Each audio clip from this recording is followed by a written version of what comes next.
Loh, ternyata KSN Astronomi sebentar lagi. Aduh, mana belum siap 100% lagi. Kalau teman-teman, bagaimana persiapannya? Belum juga. Ya udah, kalau gitu kita sama-sama belajar lewat video ini untuk persiapan kompetisi sains nasional atau KSN di bidang astronomi.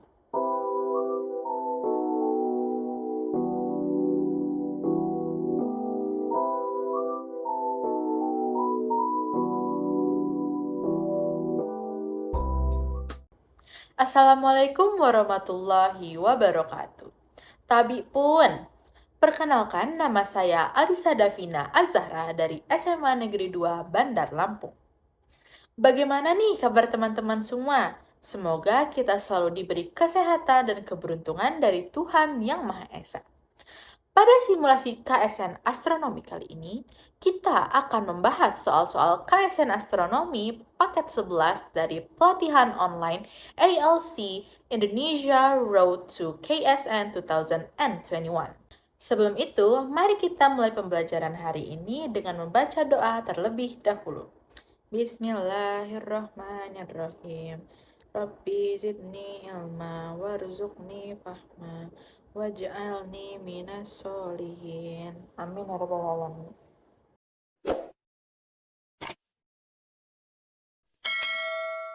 Sebelum kita membahas soal, apakah teman-teman tahu apa itu KSN dan apa itu astronomi?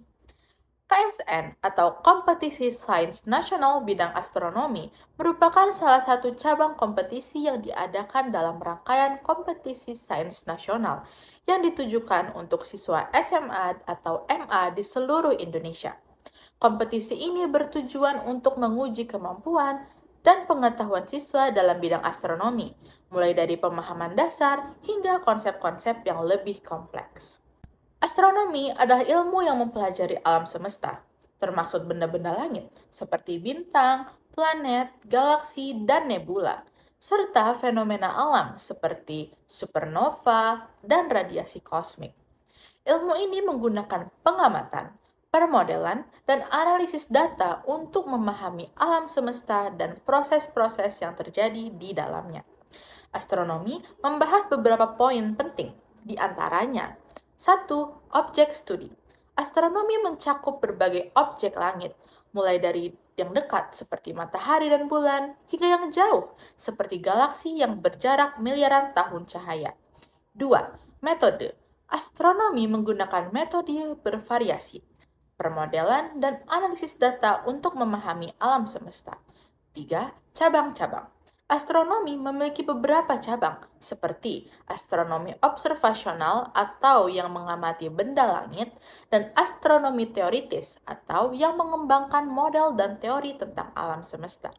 Cabang-cabang ilmu astronomi tersebut meliputi banyak disiplin yang lebih spesifik, termasuk astrofisika, kosmologi, astronomi observasional, astrometri, ilmu planet, astrobiologi, dan astrogeologi. 4. Sejarah. Astronomi adalah salah satu ilmu tertua dengan buku atau dengan bukti-bukti pengamatan langit sejak zaman kuno. Pengamatan astronomi pertama dilakukan oleh bangsa Sumeria dan Babilonia sekitar 1000 sebelum Masehi. Kemudian berkembang di Yunani kuno, Tiongkok, Islam, dan Eropa.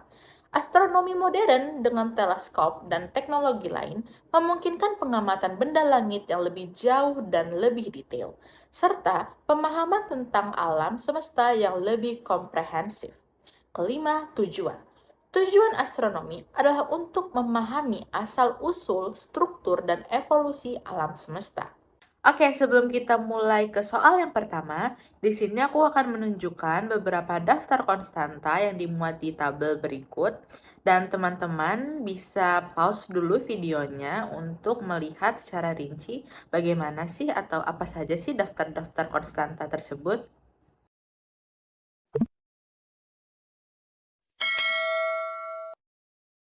Oke, kita mulai dari soal yang pertama. Di sini aku akan bacakan dulu bagaimana soalnya. Oke, soalnya berbunyi, persamaan rapal energi kritis alam semesta dinyatakan oleh persamaan E sama dengan 3H0 kuadrat C kuadrat per 8pi G.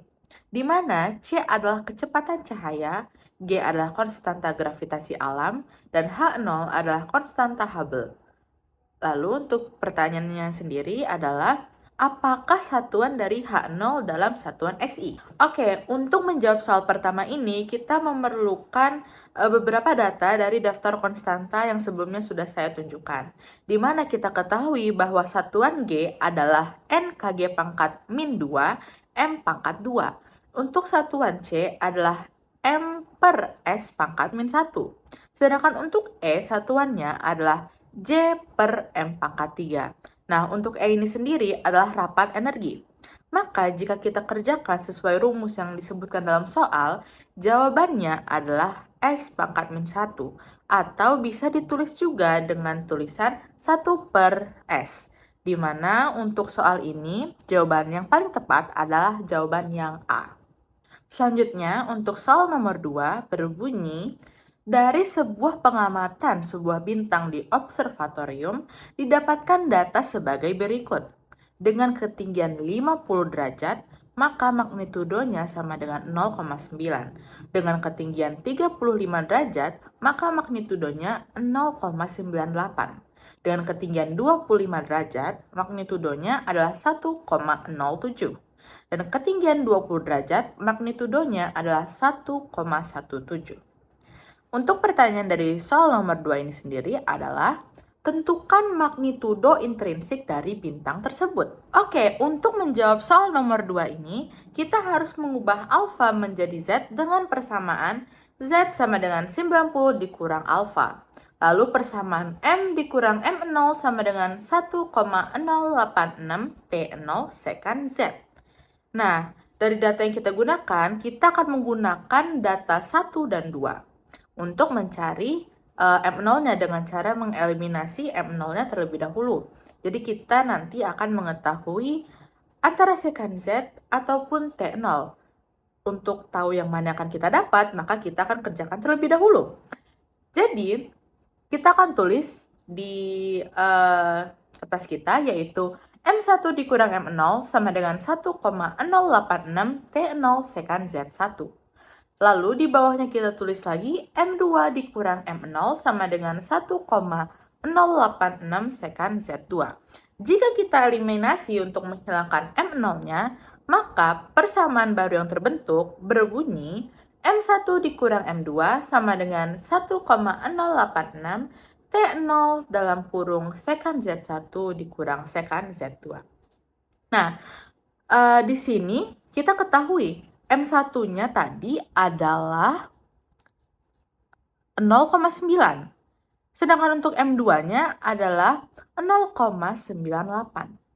Lalu, di sini kita ketahui juga Z itu 90 dikurang alfa atau ketinggiannya. Maka untuk Z1 yaitu adalah 90 dikurang 50, maka jadi 40. Lalu sekant 2 yaitu 90 dikurang 35 menjadi 55. Nah, teman-teman bisa mencari tahu berapa sih sekant 40 dikurang sekant 45. Nah, jika sudah kita ketahui nilai-nilainya, maka akan kita kerjakan. Dan ternyata yang kita ketahui dari pengeliminasian ini adalah T0, di mana T0 ini memiliki nilai 0,168. Nah, baru selanjutnya bisa kita cari untuk nilai M0-nya. Untuk mudahnya, kita akan menggunakan data yang pertama saja. Kita akan menggunakan data yang tadi, yaitu M1 dikurang M0 sama dengan 1,086 T0 sekant Z1. Maka, setelah kita substitusi nilainya, akan menjadi 0,9 dikurang M0 sama dengan 1,086 dikali 0,168 sekant 40. Jika kita kerjakan, maka nilai dari M0-nya adalah 0,661 dan jawaban yang paling tepat dari pilihan ganda tersebut adalah yang D. Untuk soal nomor 3, ternyata soal ini berkaitan dengan soal sebelumnya, yaitu soal nomor 2, di mana ternyata soal nomor 3 ini merupakan lanjutan dari nomor 2. Untuk pertanyaannya sendiri berbunyi, Jika bintang berada pada ketinggian 30 derajat, berapakah magnitudo yang dapat diamati? Jadi, untuk menjawab soal nomor 3 ini, kita memerlukan beberapa rumus dan juga beberapa data yang sebelumnya sudah kita temukan di soal nomor 2, karena tentu saja soal nomor 3 ini kan berkelanjutan dari soal nomor 2. Oke, step pertama yang harus kita lakukan adalah kita harus mencari berapa Z-nya. Seperti yang kita ketahui, untuk mencari Z itu sama dengan 90 dikurang alfa. Untuk soal nomor 3 ini diketahui alfanya adalah 30 derajat. Maka 90 derajat dikurang 30 derajat sama dengan 60 derajat. Lalu, kita akan menggunakan juga rumus yang berbunyi M dikurang M0 sama dengan 1,086 T0 sekant Z. Nah, sebelum kita substitusikan nilai M0, nilai T0 maupun sekant Z, lebih baik kita pindah ruaskan dulu M0 ke ruas kanan agar kita langsung mengetahui berapa nilai M-nya. Maka setelah kita pindah ruaskan akan menjadi M sama dengan M0 ditambah 1,086 T0 sekant Z. Nah, baru di sini kita substitusikan. M sama dengan 0,661 ditambah 1,068.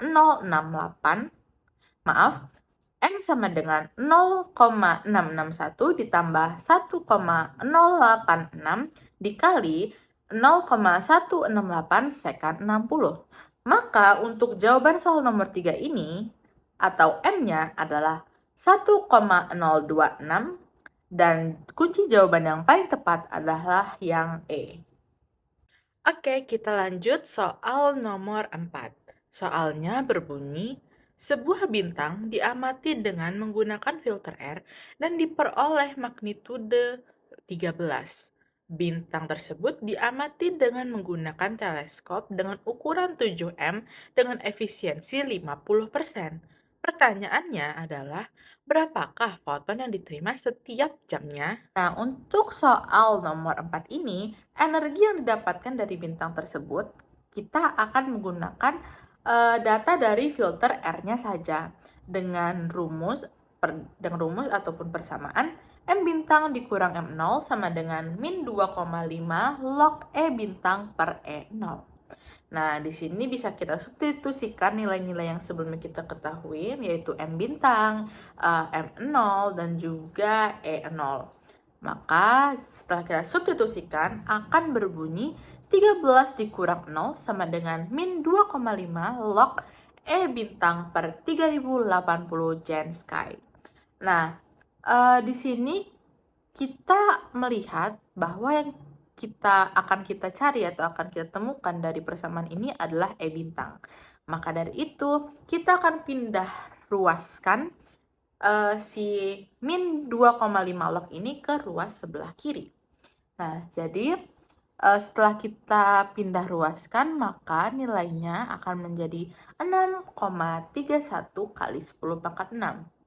Namun, kebanyakan jika kita mencari suatu variabel, itu letaknya ada di kiri dan nilainya ada di sebelah kanan, bukan? Maka dari itu, kita akan switch, ya tidak akan merubah nilai positif atau negatifnya dia ya. Maka dari itu, persamaannya akan berbunyi E bintang per 3080 Genski sama dengan 6,31 dikali 10 pangkat min 6. Nah, di sini akan kita kita pindah ruaskan 3080 Gen Sky-nya dan menjadi E bintang sama dengan 0,01943 Gen Sky atau sama dengan 293393 foton M pangkat min 2 S pangkat min 1 dalam kurung D lambda per lambda pangkat min 1. Nah, dari data efisiensi tersebut kita ketahui E sama dengan 0,5 dikali 293393 foton M pangkat min 2 S pangkat min 1 dalam kurung D lambda per lambda pangkat min 1, yaitu nilainya sama dengan 14666,5 atau bisa kita sebut sebagai 146.000 696,5 foton M pangkat 2 S pangkat min 1 dalam kurung D lambda per lambda pangkat min 1. Nah, kita kalikan untuk luas teleskop dan D lambda per lambda. Yaitu pertamanya adalah A, kita ketahui A sama dengan Pi kali R kuadrat. R kuadrat R-nya kita ketahui 3,5. Maka Pi R kuadrat sama dengan 32,1699 M kubik. Nah, lanjut kita cari N volt atau N foton atau N volt aja kita sebutnya, yaitu 146.696,5 foton M pangkat min 2 S pangkat min 1 D lambda per lambda pangkat min 1 dikali A dikali D lambda per lambda.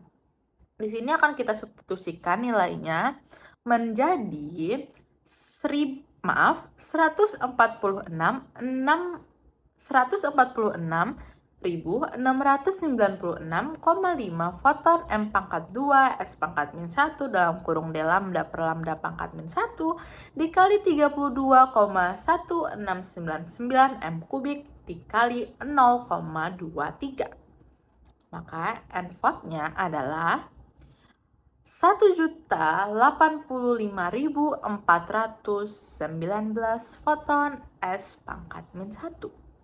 Nah, dalam 1 jam, kita ketahui 1 jam itu ada 3.600 detik atau 3.600 second. Sehingga jumlah foton per jamnya adalah, kita cari terlebih dahulu, yaitu untuk N foton sama dengan 1.085.419 foton S pangkat min 1 dikali 3.600 S per jam. Maka nilainya adalah 3,9 dikali 10 pangkat 9 foton per jam. Kira-kira jawaban yang benar yang mana ya teman-teman? Ternyata jawaban yang paling tepat adalah yang A. Lanjut soal nomor 5. Untuk soalnya berbunyi, sebuah benda asing memancarkan cahaya sebesar minus 2 Mach di langit. Namun cahaya mengalami penurunan dengan waktu paruh 100 hari. Untuk pertanyaannya adalah, pada hari keberapa benda langit tersebut tidak bisa diamati? Oke, kita asumsikan E0 ketika bisa diamati mata atau M sama dengan 2. Dan ketika tidak bisa diamati mata, maka M sama dengan 6. Sehingga kita akan menggunakan rumus M dikurang M0 sama dengan min 2,5 log E per E0. Maka kita substitusikan nilainya, yaitu 6 dikurang min 2 atau sama dengan 6 ditambah 2 sama dengan min 2,5 log E per E0. Nah, di sini kita akan menghilangkan min 2,5-nya sehingga ruas kanan maupun kiri sama-sama kita bagi min 2,5. Sehingga 8 per min 2,5 sama dengan log E per E0. Nah, untuk E per E0-nya menjadi 6,31 dikali 10 pangkat 4. Nah, untuk waktu yang dibutuhkannya kita akan menggunakan rumus E per E0 sama dengan 1/2 pangkat T min tau. Nah, kita sama-sama kalikan log menjadi log E per 6, log E per 0 sama dengan T per tau log 1/2. Nah, lalu kita kerjakan sehingga menjadi log 6,31 dikali 10 pangkat min 4 sama dengan T per tau log 1/2. Nah, di sini kita cari T-nya. Maka kita akan pindahkan semua, kita akan pindahkan variabel T-nya ke sebelah kiri. Dan semua konstanta maupun variabel kita pindahkan ke sebelah kanan. Yang log 6,31 dikali 10 pangkat 4-nya ya. Nah, menjadi T sama dengan log 6,31 dikali 10 pangkat min 4 per log 1/2 kali tau. Maka kita ketahui T atau harinya adalah 1063 hari. Dan untuk jawaban yang paling tepat adalah yang C. Soal nomor 6 berbunyi, bintang bertipe spektrum V0V memiliki magnitudo mutlak visual plus 2,6 dan warna intrinsik dalam kurung B min V 0 sama dengan plus 0,4. Bintang X yang bertipe spektrum V0V diamati memiliki magnitudo visual plus 8,9 dan B dikurang V sama dengan plus 0,5. Dari informasi ini, maka jarak bintang yang diamati tersebut adalah, untuk soal nomor 6 ini kita cari tahu terlebih dahulu ekstinsinya atau AV-nya. Ekstinsinya atau AV-nya kita akan menggunakan rumus R kali E dalam kurung B dikurang V. Maka kita akan substitusikan nilainya menjadi 3,2 dikali dalam kurung 0,5 dikurang 0,4 atau sama saja dengan 0,1 sehingga AV-nya adalah 0,32. Dan sehingga jaraknya kita akan cari menggunakan rumus M kecil V dikurang M kapital V sama dengan min 5 plus 5 log D plus AV. Maka kita substitusikan nilai-nilainya menjadi 8,9 dikurang 2,6 sama dengan min 5 plus 5 log D plus 0,32. Lalu kita akan mencari log D-nya berapa dengan mengubah ruas nilai-nilainya. Sehingga kita ketahui log D-nya sama dengan 10 pangkat 2,196. Dan D-nya kita ketahui adalah 157,036 PC. Untuk jawaban yang paling tepat yaitu yang D. Lanjut lagi untuk soal nomor 7. Soal nomor 7 berbunyi, sebuah wahana ingin menambah kecepatan dengan cara slingshot. Jika wahana tersebut bergerak searah planet Saturnus dan menambah kecepatannya dengan cara slingshot seperti gambar di bawah ini, teman-teman bisa lihat gambarnya terlebih dahulu. Nah, untuk pertanyaannya adalah, jika kecepatan pesawat 5 km per sekon, berapakah kecepatan akhir pesawatnya? Untuk soal nomor 7 ini, pertama-tama kita harus mencari kecepatan relatif terhadap planet terhadap matahari dengan asumsi lingkaran V sama dengan akar Gm per R. Maka nilai V adalah 9633,93 meter per sekon. Sehingga kecepatan tambahan dengan menggunakan metode ini adalah V sama dengan 2Vs plus V0. V-nya, maka kita akan substitusi terlebih dahulu nilai-nilainya menjadi V sama dengan 2 kali 9,63 ditambah 5. Sehingga hasilnya menjadi 24,27 km per sekon. Untuk jawaban yang paling tepat adalah jawaban yang B. Oke, selanjutnya soal nomor 8. Berikut ini adalah data pusat galaksi dan kutub galaktik utara. Datanya sebagai berikut, 17 jam 45,6 menit, titik koma, min 28,94 derajat, dan 12 jam 51,4 menit, titik koma, plus 27,13 derajat. Nah, di sini kita perlu lihat gambar di bawah ini. Oke, seperti ini untuk gambarnya. Nah, untuk pertanyaannya adalah, berapakah besar dari pusat galaksi ke titik X pada gambar tersebut? Oke, untuk soal nomor 8, kita bisa menggunakan segitiga bola di sini. yang mentransformasikan koordinat ekuatorial dan galaktik untuk pusat galaksi. Kita menggunakan formula sin di sini. Misal, jarak dari pusat galaksi ke Y adalah L. Sehingga, sebelum saya lanjutkan, di sini kita akan menggunakan beberapa istilah seperti pusat galaksi menjadi GC atau Galaxy Center dan juga KGU atau Kutub Galaktik Utara. Akan saya lanjutkan. Formulasinya yaitu sin L per sin 90 dikurang VGC sama dengan sin RAGC min RAKGU per sin 90. Maka untuk sin L-nya adalah sin dalam kurung RAGC min RAKGU per sin 90 dikali sin 90 min VGC. Maka untuk sin L-nya adalah 0,840.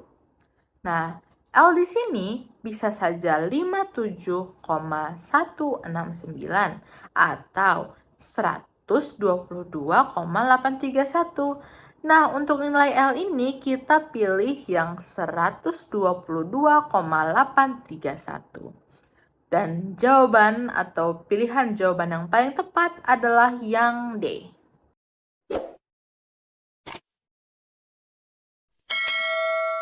Soal nomor 9 berbunyi, jika koordinat ekuatorial matahari 0,0, maka berapakah lintang galaktik matahari saat itu? Nah, untuk soal nomor 9 ini kita akan menggunakan formula kosinus, di mana persamaannya menjadi cos 90 min B sama dengan cos 90 dikali cos 90 min delta KGU ditambah sin 90 dikali sin 90 derajat min delta KGU dikali cos 360 derajat min R KGU. Maka sin B-nya adalah cos delta KGU dikali cos R KGU. Maka untuk nilai sin B-nya adalah min 0,868.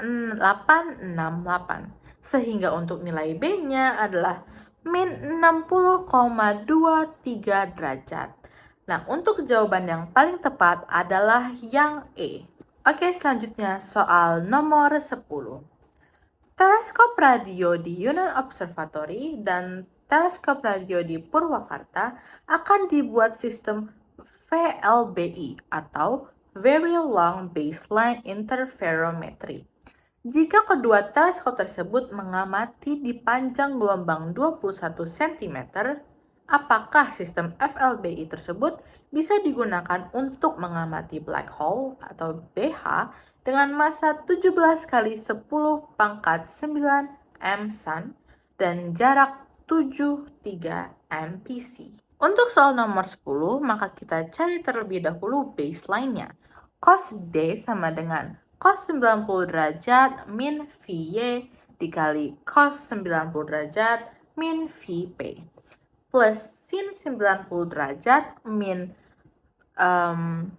VY dikali sin 90 derajat min VP dikali cos lambda P min lambda Y.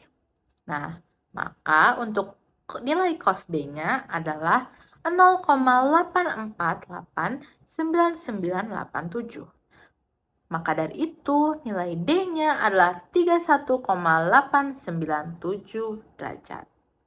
Nah, nilai D ini akan kita bagi dulu dengan 360 dan juga kita kalikan dengan 2V R bumi, maka nilainya akan menjadi 3.546,79 km. Selanjutnya kita cari resolusinya. Theta sama dengan lambda per D. Lambdanya kita ketahui 21 cm. Dan D-nya yang tadi 3.546,79 km. Maka untuk nilai dari tetanya adalah 5,92 dikali 10 pangkat min 8. Atau bisa kita tulis juga sebagai theta sama dengan 0,0122 petik. Nah, untuk radius black hole tersebut adalah kita akan menggunakan rumus 2 GM black hole per C kuadrat. Maka radiusnya atau radius black hole-nya menjadi 5,012 dikali 10 pangkat 13 M. Nah, untuk diameter sudutnya, di sini kita akan menggunakan variabel alfa, yaitu kita akan menggunakan rumus alfa dikali 2 radius black hole per D.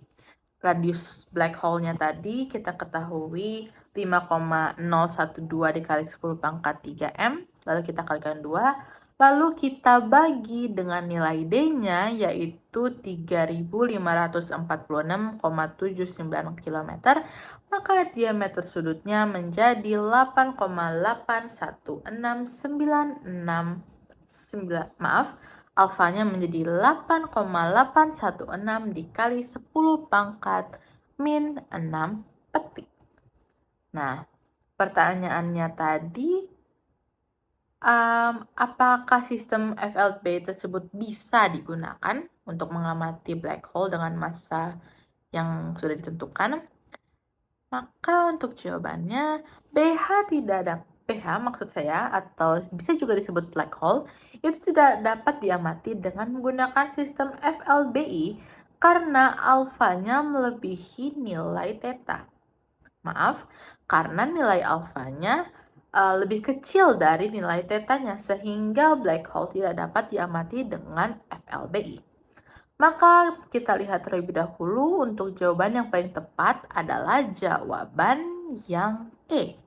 Nah, setelah membahas latihan soal KSN astronomi, perlu kita ketahui bahwa belajar astronomi banyak sekali manfaatnya yang dapat kita rasakan. Seperti contohnya dalam penentuan waktu dan juga kalender. Ternyata astronomi sangat dekat dengan kita ya. Bagaimana? Ternyata belajar fisika itu mudah ya, asalkan kita rajin berlatih. Maka dari itu, jangan lupa belajar dan berlatih, serta banyak baca bukunya ya. Sekian pembelajaran kita kali ini. Wassalamualaikum warahmatullahi wabarakatuh.